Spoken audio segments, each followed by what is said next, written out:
Alright, मैंने timeline में एक बैकग्राउंड वीडियो को ऐड कर लिया है और इसके ऊपर एक हेडफोन वाली वीडियो को। अब इफेक्ट्स पैनल में जाएंगे, सर्च बॉक्स में ऑफसेट टाइप कर लेंगे और इसको ड्रैग कर लेंगे हेडफोन वाली वीडियो के अंदर टाइमलाइन में। अब ट्रैक मेट की को सर्च कर लेंगे और उसको भी ड्रैग कर लेंगे हेडफोन वाली वीडियो में टाइमलाइन के अंदर। अब टूल बार में रेक्टेंगल पे होल्ड कर लेंगे और एलिप्स टूल को सेलेक्ट कर लेंगे। अब शिफ्ट को होल्ड कर लेंगे और प्रीव्यू में ड्रैग कर लेंगे ताकि परफेक्ट सर्कल बन जाए अराउंड द पर्सन। अब मैं सिलेक्शन टूल की मदद से सर्कल को मूव कर लूंगा और इसको थोड़ा रिसाइज भी कर लूंगा। जब आप इससे मुतमईन हो जाए तो टाइमलाइन में हेडफोन वाली वीडियो को सेलेक्ट कर ले और इफेक्ट कंट्रोल्स में ट्रैक मैट की में मैट को सेलेक्ट कर ले और वीडियो 3 को सेलेक्ट कर ले, यानी आपका सर्कल जिस ट्रैक पे हो उसको सेलेक्ट कर ले। अब ऑफसेट में शिफ्ट सेंटर वाली सेटिंग्स को एडजस्ट कर ले ताकि आपका ऑब्जेक्ट सेंटर में हो जाए। अब इसके अराउंड बॉर्डर को ऐड करने के लिए टाइमलाइन पर टेक्स्ट क्लिप को सेलेक्ट कर ले और आल्ट को होल्ड करके इसको डुप्लीकेट कर ले। आप टाइमलाइन पर मेक श्योर करेंगे कि आपका डुप्लीकेट क्लिप सेलेक्ट हो और शेप सेटिंग्स की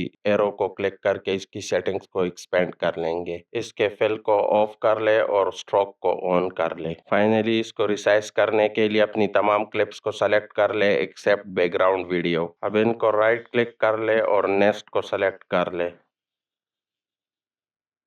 टाइमलाइन में अपनी नेस्टेड सीक्वेंस को सेलेक्ट कर ले और इफेक्ट कंट्रोल्स में पोजीशन और स्केल की वैल्यू को अपनी पसंद के मुताबिक एडजस्ट कर ले। But yeah that's it for this tutorial. Thanks for watching. See you next time.